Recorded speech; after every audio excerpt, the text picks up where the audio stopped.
kitchen. Today we paired up with some nerds to make some glycolysis recipes and show you how the cellular respiration is done. Hi guys, my name is Gina. I'm going to be explaining what Chef Mitsu is going to be doing in that pot right there. We're going to be making glycolysis, and essentially glycolysis is the splitting of a glucose molecule.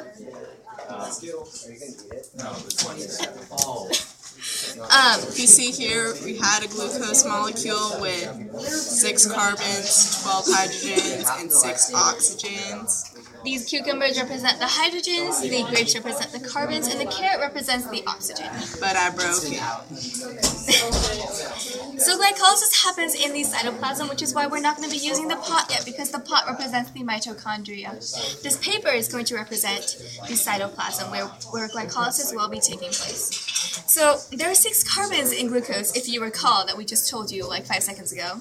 And 2 ATP come in and drop off a phosphate group on each side of the molecule. Bananas are the phosphates.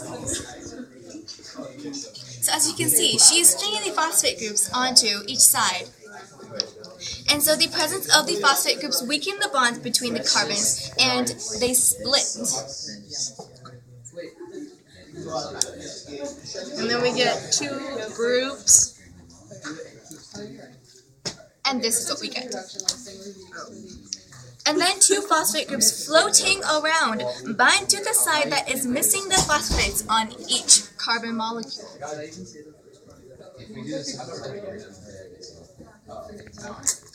And then free-floating ADPs come around and become phosphorylated. So the first step in cellular respiration is they take the banana and then they become ATP. That means there's 3 phosphates. We're just going to show it using 2, but essentially all of these bananas are going to be taken off by ADP. So first, glucose enters the cell, and then Therefore, 4 ATP are made. NAD plus is then reduced to NADH weaken the bonds of the by electrons released from the oxidation of glucose. And then here we have our 2 electrons, our hydrogen, and our NAD+. Together they make NADH with 2 very nice electrons. Yes. And 2 NADH are formed, but we are just going to show 1. The end products are 2 pyruvate molecules, as you see here, split into 2 with carboxyl groups on each end. And that is glycolysis. We'll be back in 5 seconds.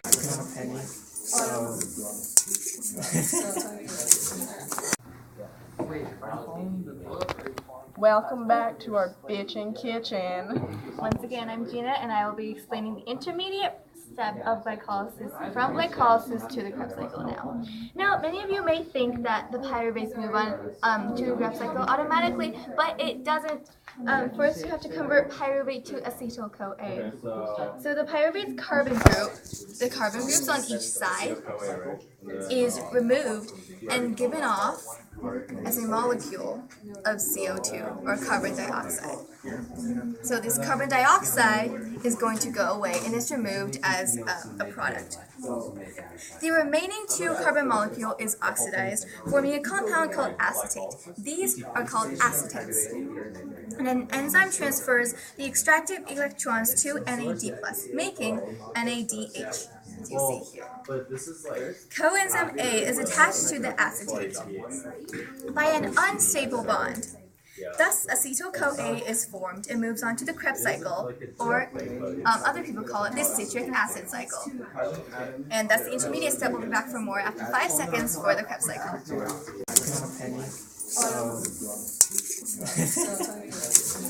Hi, we're going to talk about the Krebs cycle now. So, assuming that oxygen is present, acetyl-CoA will go on to the Krebs cycle to be oxidized even further, and the Krebs cycle takes place in the matrix.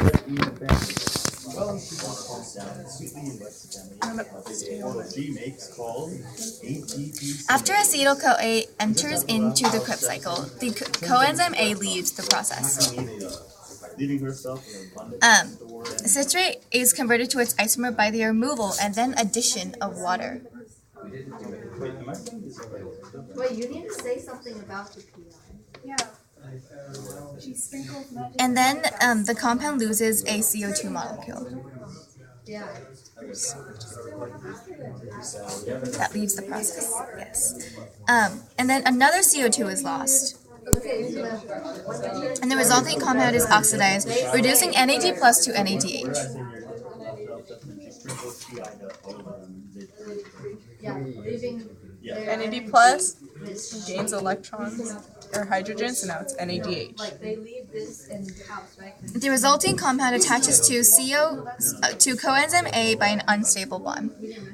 4-carbon molecule attaches to coenzyme A by an unstable bond.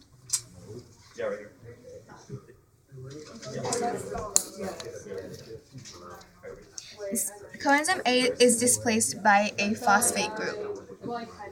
Then, all of a sudden, the bitch wakes up.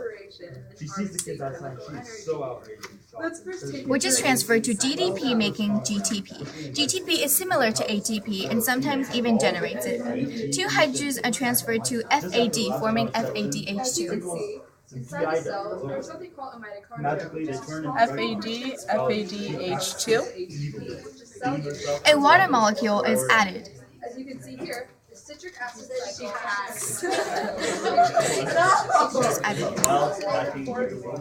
The substrate is oxidized, reducing NAD plus to NADH.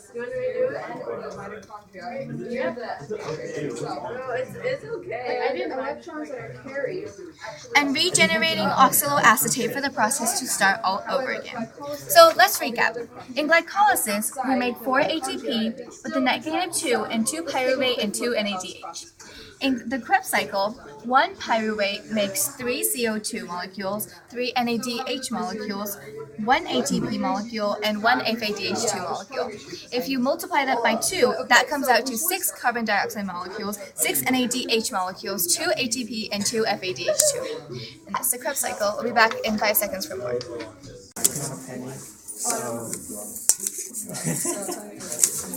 So in glycolysis, in the citric acid cycle, you have substrate level phosphorylation, which is where you have this ADP and you have this substrate with a phosphate group on it. You put it in the enzyme, there's some induced bit going on, and then when you take it out, you get ATP, which is here, and then you get this product. Then you can use it.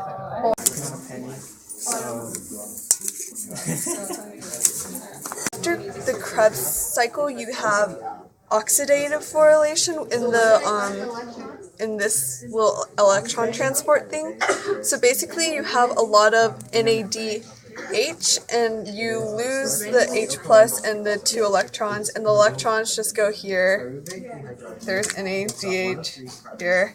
And then basically you have a lot of H plus, which is, you have a lot of H plus going out into the outer membrane here. So as you can see, there's a huge H plus gradient, and you want the H plus to go back inside eventually to create energy. And so once you go down through all of these proteins, the H plus is going through there, you see this like cascade of energy. And it's great because like the free energy starts really up high, and then it goes all the way down here until you reach O2, which is the last electron acceptor. And then once it accepts some electrons and becomes H2O, it breaks off, becomes H2O here. And it's great. It's a great acceptor because O2 is the most electronegative, or it's a really electronegative substance, and that is